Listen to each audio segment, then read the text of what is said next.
En esta ruta que nos va acercando a nuestros pueblos, hemos querido cambiar el llano por esa otra cara más fotogénica de la provincia de Albacete, la que al sur dibuja su agreste y recóndita serranía. En pleno corazón de la Sierra del Segura, recostado sobre el Cerro de San Cristóbal, se encuentra uno de los pueblos históricamente más seductores de nuestra provincia, Yeste, destino de nuestro programa de hoy. Situado a 98 kilómetros de Albacete, es este un lugar donde la historia ha dejado su huella. Aunque de origen islámico, nada ha quedado de esa época de su pasado, si acaso la leyenda que corrió en época medieval y que atribuía el nombre de Yeste al diablo.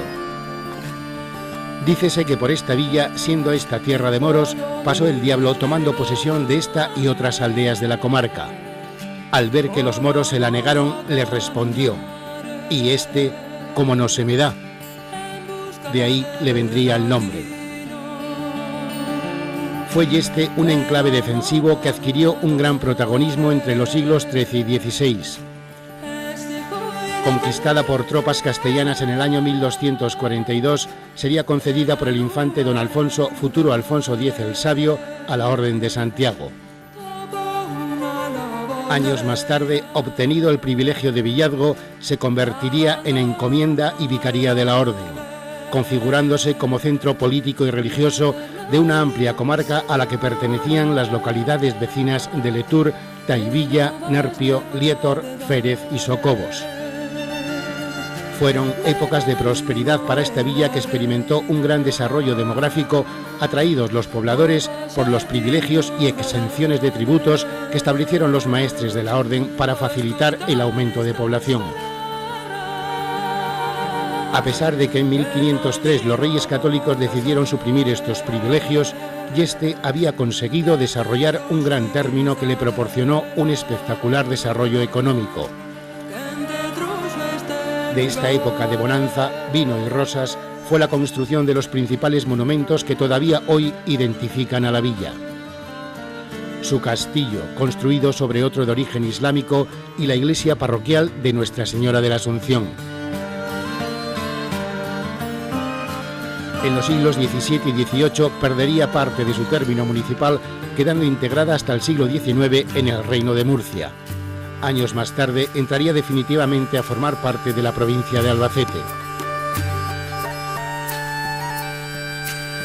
Hoy, Yeste, a pesar de haber perdido por el camino los derechos sobre otras localidades vecinas, sigue siendo uno de los términos más grandes de nuestra provincia. Con la agricultura como sector primario en el que ha basado su subsistencia a lo largo de los siglos, Yeste ha ido perfileando otros horizontes de desarrollo a través de su hermoso entorno natural, cauce por el que dirige sus esfuerzos consolidando ese turismo rural que en la actualidad es su mejor ventana al exterior, la plataforma económica por la que apuesta y en la que basa su futuro. Albacete para todos.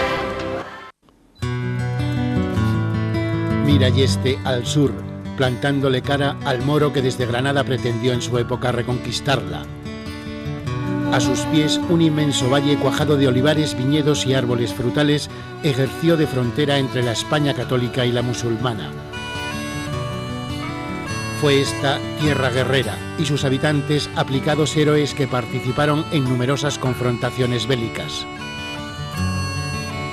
Como un vestigio de aquel pasado batallador, se alza macizo y solemne en el centro de la población su castillo. Es una antigua fortaleza islámica que fue modificada en los siglos posteriores y que sirvió de residencia de los comendadores de la Orden de Santiago entre los siglos XIII y XVI. A finales del siglo XIV se reforzaron sus elementos defensivos y la torre del homenaje, en cuya puerta de acceso aún se pueden observar los escudos en piedra de la Orden de Santiago y de la familia Figueroa, que por aquel entonces ostentaba la titularidad del maestrazgo de la Orden.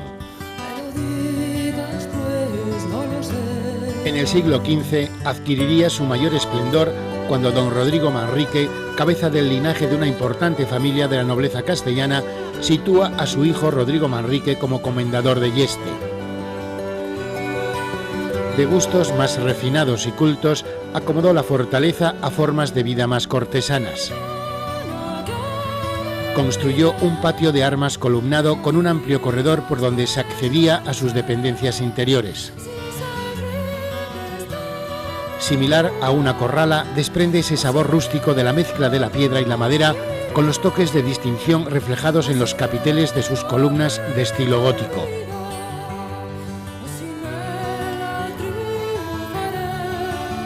El detalle de esta cabeza esculpida en la madera es un elemento artístico que se puede encontrar en algunas de las construcciones de toda esta zona. En lo que fue su salón principal aún se conserva una hermosa ventana de estilo gótico. En su interior, perfectamente restauradas, se encuentran sus habitaciones que hoy sirven de lugar de exposiciones. En una de ellas, la principal, se puede ver lo que antiguamente se denominaba como el asiento de la reina, que, aunque aquí no hubo, sí desempeñó las mismas funciones. Desde este lugar, en solitaria meditación, contemplaba Yeste el comendador mientras reflexionaba sobre el futuro de estas tierras. Aunque hoy desprovisto de parte de su techumbre, toda la fortaleza estaba almenada y con techo, siendo los tejados uno de los elementos característicos de los castillos que la Orden de Santiago tuvo a lo largo de toda la comarca del Segura. En un gran porcentaje restaurado, en algunas de sus estancias se han ido habilitando pequeños museos etnográficos donde se muestran un surtido abanico de objetos domésticos y de labranza del pasado.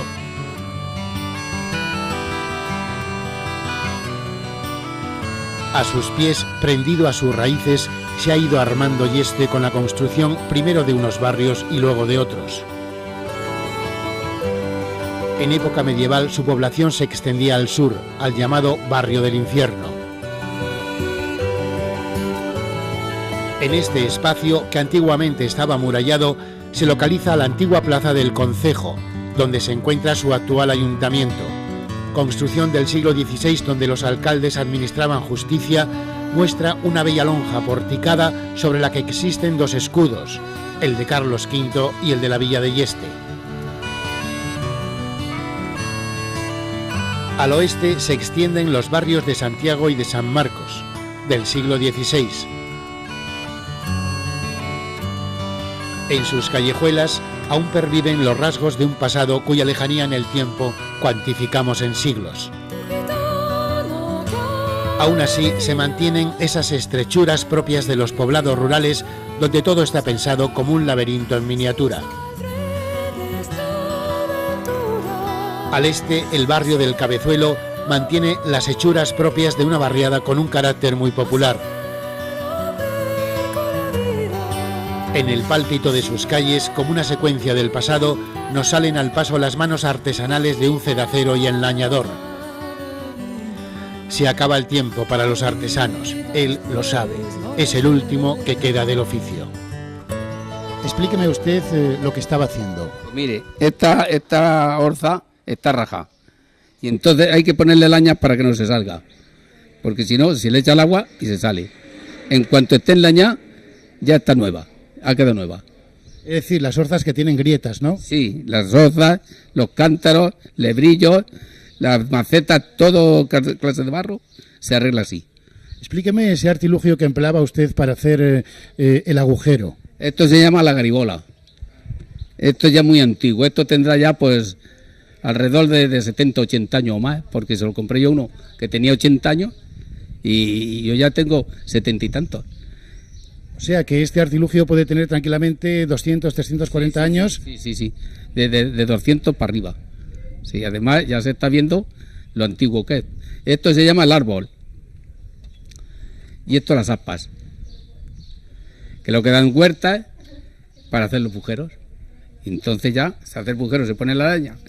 Y toda esta raja se tapa a fuerza de laña. Bien, usted es un artesano que además de estas cosas hace otras, ¿no? Sí, hago ciazos para cerner y he estado yendo muchos años al campo Albacete a trabajar para hacer ciazos para el zafrán, para total el zafrán. ¿Usted se ha dedicado siempre a esta artesanía? Pues, hombre, nos hemos dedicado a esto toda la vida, mi padre, mi abuelo y toda mi familia. Nada más que, como hemos hecho hermanos, hemos trabajado en otras cosas, porque esto no daba para todo, para comer todo. Pero esto viene de toda mi familia, de hace ya un montón de años. ¿Y se siguen vendiendo cedazos? De eso ya poco, porque ya se cierne poco. Antes sí iba al campo Albacete a hacer ciazos, como este, para el zafrán. Pero como ha dado también de culo el zafrán, pues ya no voy hace unos años. O sea que es una artesanía difícil de mantener en estos momentos. Sí, pero muy difícil, sí. ¿Debe ser el único artesano que queda de esto en la provincia de Albacete? Sí, creo que sí, no hay más. No hay nada más que yo. O sea que usted prácticamente es patrimonio de la provincia de Albacete. Debo ser, sí, porque yo me parece que no hay más. Una parte del tiempo parece haberse detenido en Yeste. Su intrincada ubicación en plena serranía no le ha restado motivos ni alicientes para estar en otros tiempos muy habitado. Sin embargo, las agujas del reloj no han avanzado en vano y sus índices demográficos han ido acusando el paso del tiempo. Tras un reflote en el número de habitantes con motivo de la construcción del pantano de la Fuensanta, una vez terminado, su población ha ido disminuyendo, acentuándose en las últimas décadas. Bueno, pues en las últimas décadas Yeste tenía unos 13.000 habitantes, hoy tiene aproximadamente unos 5.000, pero esto ha sido todo por causa del pantano y de todo lo que se ha ido haciendo, las obras que se hicieron aquí. Aquí se hizo el pantano, que había unas 3.000 o 4.000 personas trabajando ahí, luego les prometieron que iban a seguir aquí, pero bueno, pues al terminarse el pantano, pues por eso pues un poco dicen que está mal decirlo, que aquí en Yeste empezó la guerra, porque cuando aquí todos los obreros que había trabajando ahí, que había unas 3.000 o 4.000 personas trabajando ahí, terminaron las obras y los dejaron sin trabajo, pues entonces cuando la gente se revolucionó y se puso, bueno, pues que no tenía trabajo y se tuvo que ir de aquí del pueblo. Y este ha tenido mala suerte en toda su historia con todas esas cosas, con las obras del pantano, con las obras que se hicieron del Salto de Miller, que también había otras 2.000 o 3.000 personas trabajando ahí, y entonces pues el pueblo era un pueblo, bueno, incluso las aldeas que tenemos 13 pedanías, tenemos 32 aldeas, pues las aldeas eran pueblos. Aquí hay aldeas que tenían 2.000 habitantes y 3.000 habitantes, entonces claro que sí, y ahora pues las aldeas, pues la mayoría, pues juventud no queda ninguna, porque verdaderamente pues tienen que marcharse de la zona, porque bueno, pues no hay trabajo. Aquí el desarrollo que hay es temporero ahora mismo. En ese espacio donde emerge el castillo y la plaza de su ayuntamiento, se acomoda la iglesia parroquial de Nuestra Señora de la Asunción. Sus trazas, con rasgos de carácter defensivo, muestran una construcción recia, con evidentes signos de una gran monumentalidad.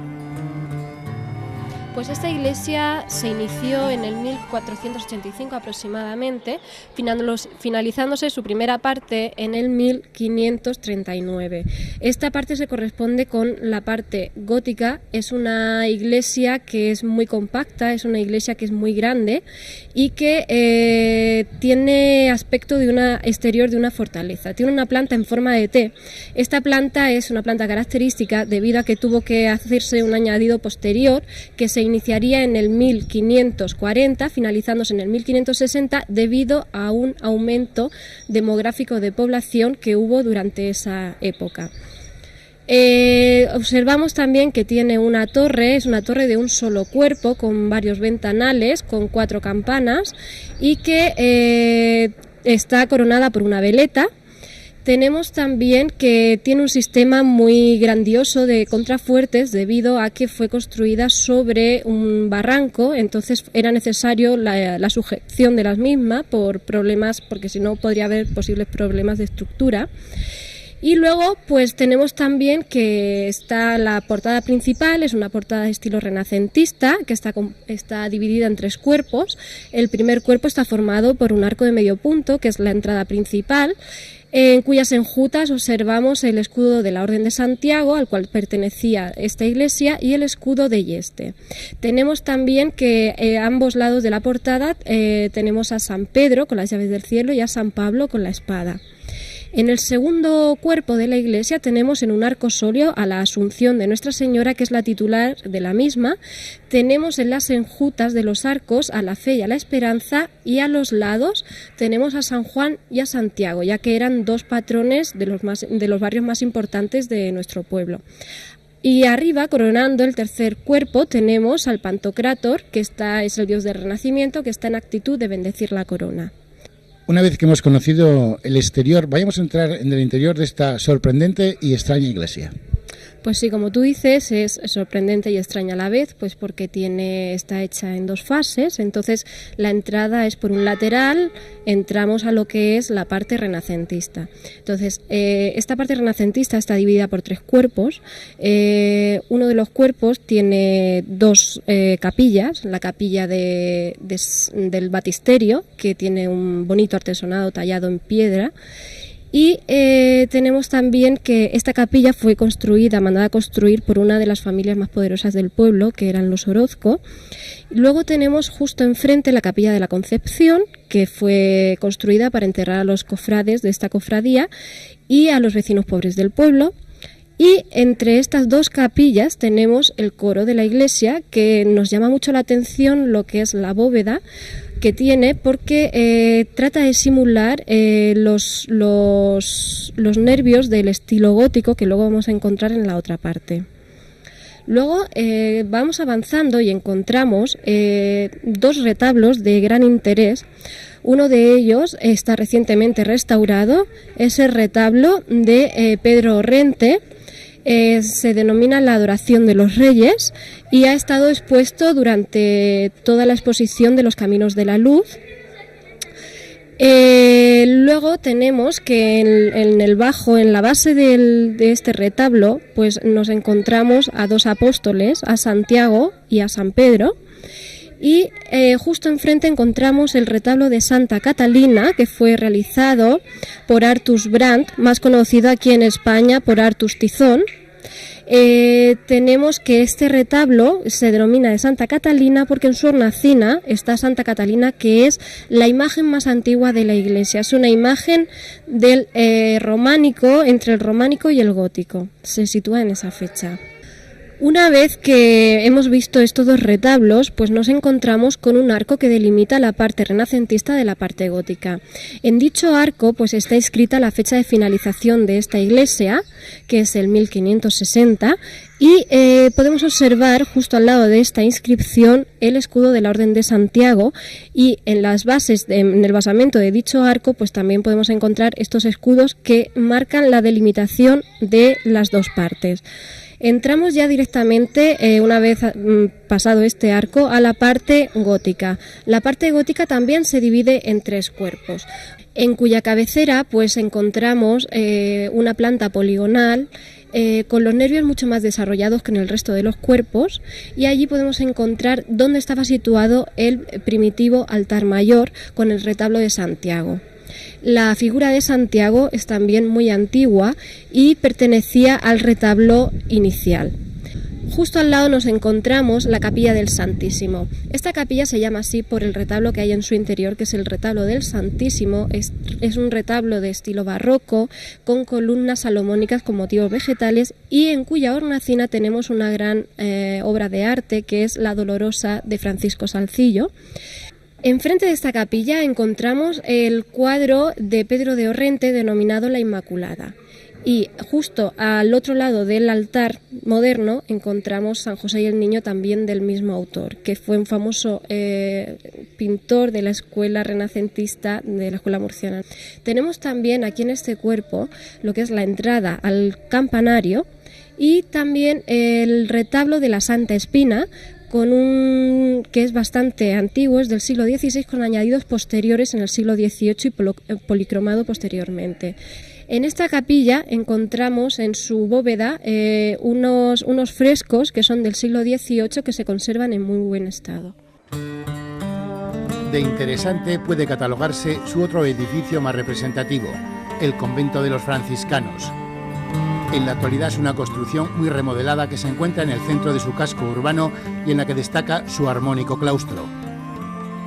Pues sí, el convento de San Francisco se inició en el 1618 aproximadamente, y fue cuando se puso simbólicamente la primera piedra, y posteriormente se inició lo que fue toda la construcción del convento. Observamos en el exterior un bonito porche porticado y en el interior tenemos un claustro columnado con una bonita arcada muy bien conservado.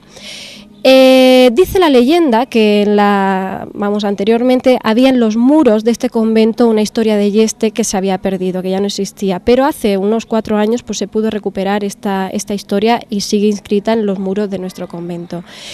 Este convento sirvió de residencia de los franciscanos descalzos, que era una orden de clausura que habitaba en Yeste en el siglo XVII. Tras esta estimulante dosis de historia y arte, enfilamos la senda que nos conduce a los secretos gastronómicos de este lugar.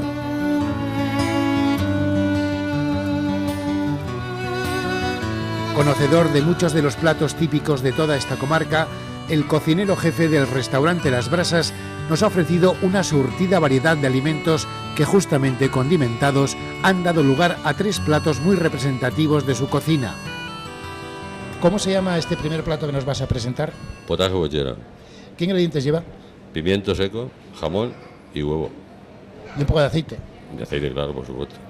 Bien, ¿cómo lo haces tú? ¿Cómo lo elaboras? Porque es muy sencillo, ¿no? Es muy sencillo. Primero se fríe el huevo, bastante, que quede la yema un poco cuajada. Después se fríe el pimiento, siempre y cuando esté seco. Y después el jamón.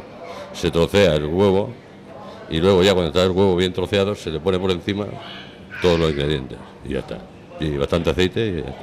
Es decir, el pimiento seco partido. Sí, picado, un poco picado. Ya se ve en la foto cómo queda, más o menos, y así. Bien, el segundo plato también es una receta muy característica de este restaurante, muy conocida también, ¿no? ¿Cómo se llama? Se llama arroz caldoso con caracoles serranos. Bien, tú lo haces con verduras, ¿no? Sí, lleva verdura, puede ser judía verde o alcachofa, si hay en el tiempo de la alcachofa. Entonces, pues, según lo que haya, pimiento también lleva, pimiento rojo. Incluso garbanzos. Y garbanzos. Bien, ¿cómo lo haces tú este plato? Eso se coge todo y se sofríe bien, el sofrito, la costilla, lleva un poco de costilla también de cerdo, se sofríe, el pimiento, la cebolla, todo lo que lleva los caracoles, en todo un poco de pimentón, como una paella más o menos, y caldo. Se le echa el agua y los caracoles, y que hierva media hora o 1 hora hasta que esté bien. Y después se le echa el arroz y ya está, y queda perfecto. El secreto de este plato es quizá un poco el sofrito de todos esos elementos de verdura, de tomate, sí. Pues le pones tomate también, me imagino, sí. ¿No? No, pimentón. Lo más importante son los caracoles serranos, porque en este tiempo ya no, pero cuando llueve y eso se cogen del monte, son del monte. Y el sabor que echa a romero y a todas las verduras que llevas.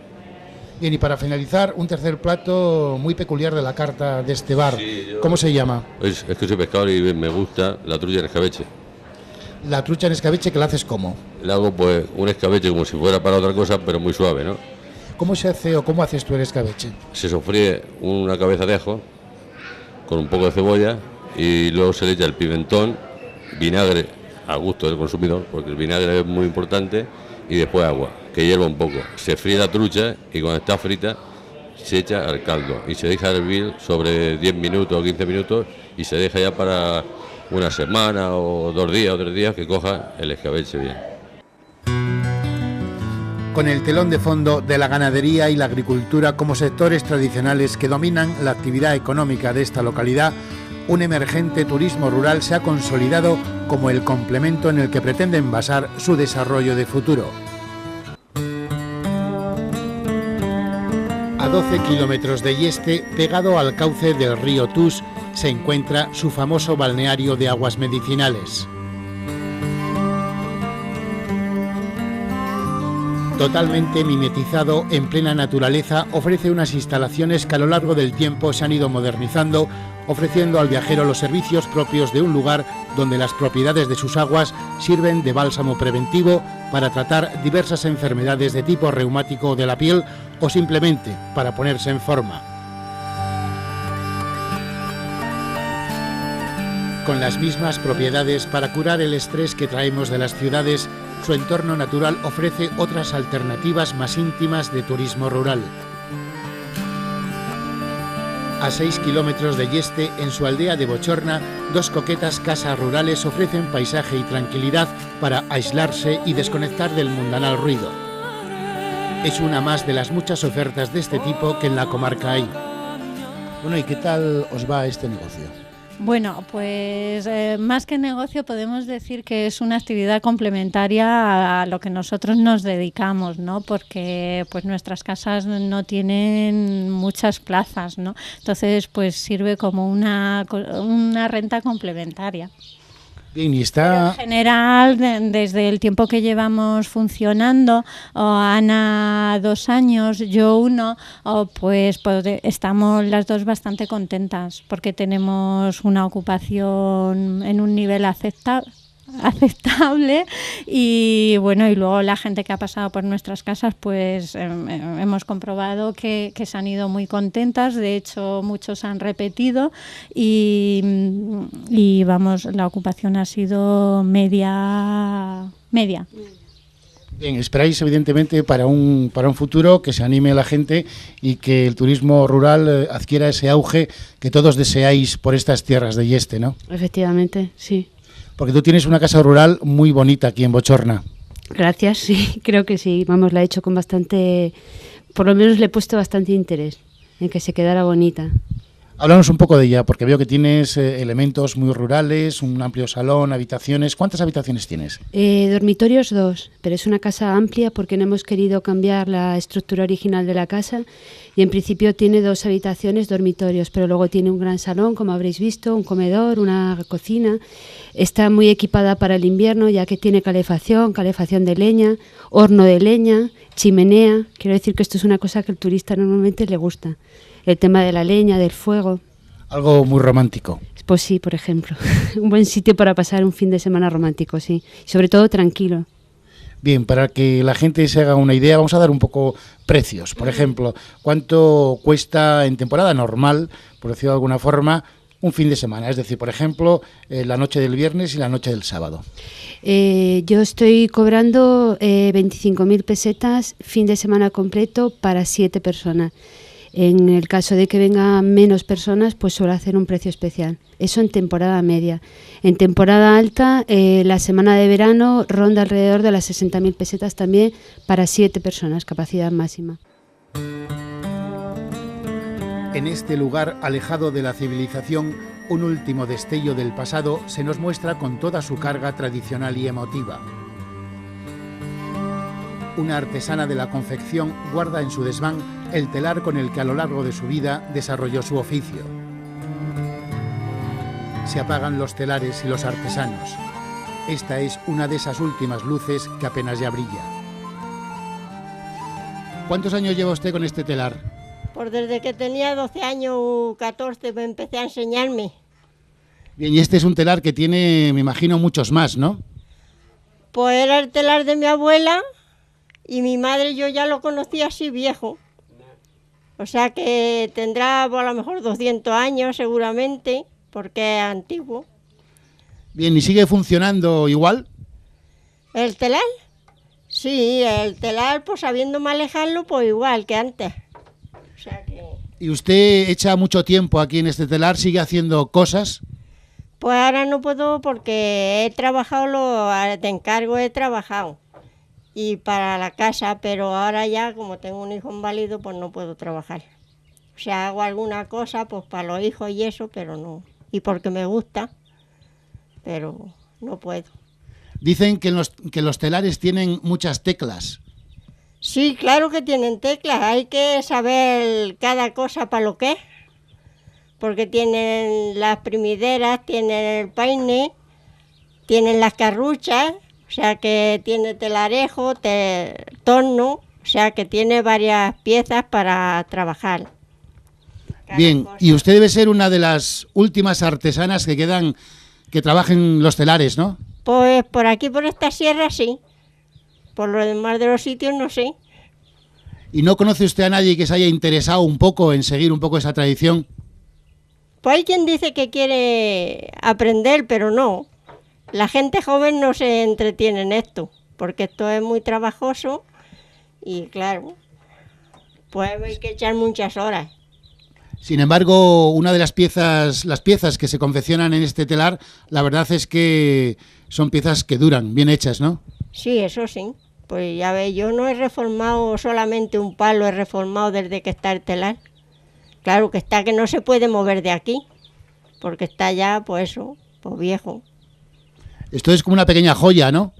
Sí, no, romperlo no lo rompo, o sea, no quieren los hijos que lo quite. Digo que lo voy a quitar, pero no quieren. Y ve usted, y veo que tiene también usted por aquí otros instrumentos muy antiguos también, ¿no? Sí, por ahí hay trastos viejos, claro, pero no quieren los hijos que lo quite.